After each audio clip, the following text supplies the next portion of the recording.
గొడ్డలికి మారడం వాళ్ళ విధానం. ఐటీ నుంచి క్వాంటం దిశగా ఎదగడం మన విధానం. Both are not same. మళ్ళీ గుర్తుపెట్టుకోండి, వేట కొడవళ్ళ నుంచి గొడ్డలికి మారడం వాళ్ళ విధానం. ఐటీ నుంచి క్వాంటం దిశగా ఎదగడం మన విధానం. Both are not same. దేశంలో ఏ పార్టీకి లేని బలమైన కేడర్ మనకుంది. క్రమశిక్షణ, కమిట్మెంట్, కష్టపడి పనిచేసే మనస్తత్వం ఉన్న కార్యకర్తలు మన పార్టీ సొంతం. అదే మన బలం, అదే మన బలగం.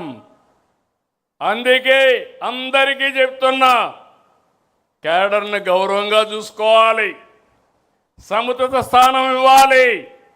ఏ స్థాయి నాయకుడైనా party first, cadre cadre cadre. ఎవరు ఇగ్నోర్ చేసినా వాళ్ళని ఉపేక్షించేది లేదని మరొక్కసారి ఈ సందర్భంగా గుర్తు చేస్తున్నా. 175 మంది ఎమ్మెల్యేలే కాదు నాయకులు, 25 మంది ఎంపీలే కాదు నాయకులు. బూత్ స్థాయిలో ఉండే ప్రతి ఒక్క కార్యకర్త నాయకుడే. మనం తయారు చేయవలసింది అనుచరులు కాదు, నాయకుల్ని తయారు చేయాలి. రాష్ట్రానికి విజన్ ఉన్నట్టే పార్టీకి ఒక విజన్ తయారు చేసుకుంటున్నాం. నాకు 2 బాధ్యతలు ఉన్నాయి, ఈ పార్టీకి 2 బాధ్యతలు ఉన్నాయి. విజన్ 2047 స్వర్ణాంధ్ర. అదే సమయంలో పార్టీకి 2047కి ఒక విజన్ తయారు చేసుకుంటాం. ఇక్కడ ప్రతి ఒక్క కార్యకర్తకి చెప్తున్నాం, ప్రతి ఒక్క నాయకుడికి చెప్తున్నాం.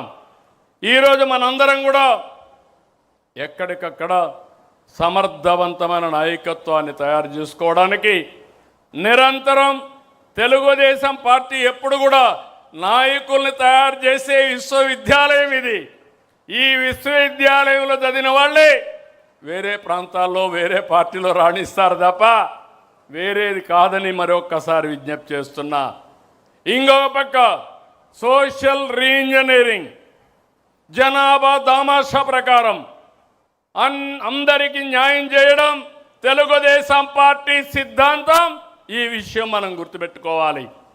వెనుకబడిన వర్గాలు తెలుగుదేశం పార్టీకి వెన్నెముక. అలాంటి వెనుకబడిన వర్గాలకి మనం రుణపడి ఉన్నాం. వాళ్ళని ఆదుకోవాల్సిన బాధ్యత, గౌరవించవలసిన బాధ్యత నాయకత్వానికి ఉందని మరొక్కసారి విజ్ఞప్తి చేస్తున్నాం. అందుకని కొత్తగా కొన్ని ప్రోగ్రామ్స్ కూడా తీసుకుంటున్నాం. ఇప్పుడే చెప్పారు, ట్రెజరర్ గారు చెప్పారు, జనరల్ సెక్రటరీ గారు చెప్పారు. ఈరోజు మనం 160 కోట్ల రూపాయలు దగ్గర కార్యకర్తల సంక్షేమం కోసం ఇన్సూరెన్స్ కింద మనం డబ్బులు ఇచ్చాం. ఈరోజు అందుకనే మళ్ళీ ఒక విభాగాన్నే పెట్టాం, ఎడ్యుకేషన్, ఎంప్లాయ్మెంట్. మన పిల్లలు కానీ మన మీద ఆధారపడిన మన కుటుంబ సభ్యుల పిల్లలకి చదువు విషయంలో ఏదైనా ఇబ్బంది వస్తే, లేకపోతే ఎంప్లాయ్మెంట్ విషయంలో ఇబ్బంది వస్తే ఏ విధంగా చేయాలనో చేస్తాం. రాష్ట్రానికి సంజీవని ఇచ్చాం. ఇక్కడ మనం ఒక యాప్లోనే పెట్టాం, మై హెల్త్ యాప్లో పెట్టాం. ఇందులో ప్రతి ఒక్క కార్యకర్త ఆరోగ్యం కాపాడే బాధ్యత, భవిష్యత్తులో మీకు ఏదైనా కష్టాలు వస్తే మిమ్మల్ని ఆదుకునే బాధ్యత పార్టీ తీసుకుంటాం, మానిటర్ చేస్తామని మరొకసారి విజ్ఞప్తి చేస్తున్నాను. మూడోది ఎథికల్ ఎకనామిక్ ఎంపవర్మెంట్.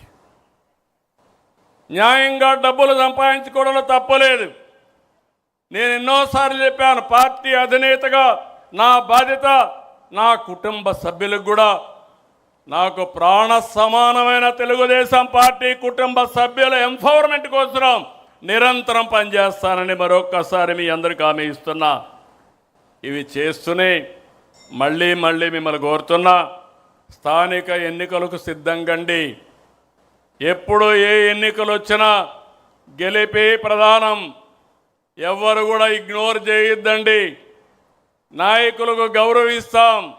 మీ పరిధిలో మీరు గెలవకపోతే మాత్రం మీకు దండం పెడతారని మళ్ళీ ఒకసారి విజ్ఞప్తి చేస్తున్నా. గెలిపి ద్వేయంగా నాయకత్వం పనిచేయాలి. ఎక్కడికక్కడ ప్రజలతో అనుసంధానం కావాలి. ప్రజా సమస్యల్ని పరిష్కారం చేయాలి. సమస్యల్ని పరిష్కారం చేయడమే కాకుండా చేసిన పని మన ద్వారా చేశామని పదే పదే ప్రజలకు గుర్తు చేసి వాళ్ళని మన పార్టీ వైపు ఆకర్షించుకునే బాధ్యత కూడా మీదే. ఓటు నమోదు కార్యక్రమం పైన కూడా శ్రద్ధ పెట్టండి. సర్ వస్తూ ఉంది. దీనిపైన బిఎల్ఓలతో కోఆర్డినేట్ చేసుకోవాలి. స్పెషల్ ఇన్సెంటివ్ రివిజన్లో అందరూ భాగస్వాములు కావాల్సిన అవసరం ఉంది. ఇక్కడ మీకు ఒక విషయం చెప్తున్నాను. వేరే పార్టీ వాళ్ళు తప్పులు చేసి ప్రజలు వాళ్ళు అంతేలే అనుకుంటారు. కానీ మన టీడీపీ వాళ్ళు సిగ్నల్ జంప్ చేసినా అది ఒక పెద్ద నేరంగా పరిగణిస్తారు. ఈ విషయం మీరు గుర్తుపెట్టుకోవాల్సిన అవసరం ఉంది. అది మన పార్టీ విశ్వసనీయత, అది మన క్రెడిబిలిటీ. ఇంకో పక్క మొన్న ఎన్నికల్లో అఖండ మెజార్టీతో గెలిచాం.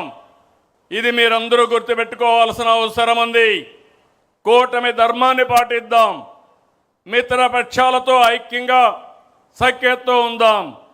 మళ్ళీ రేపు ఏ ఎన్నికలు పెట్టినా ఆనాటి కంటే ఎక్కువ ఓట్లు సాధిస్తే అది మన పర్ఫార్మెన్స్. తక్కువ వస్తే ఎక్కడో లోపం జరిగింది, ఆ లోపాన్ని కరెక్ట్ చేసుకోవాల్సిన అవసరం ఉంది.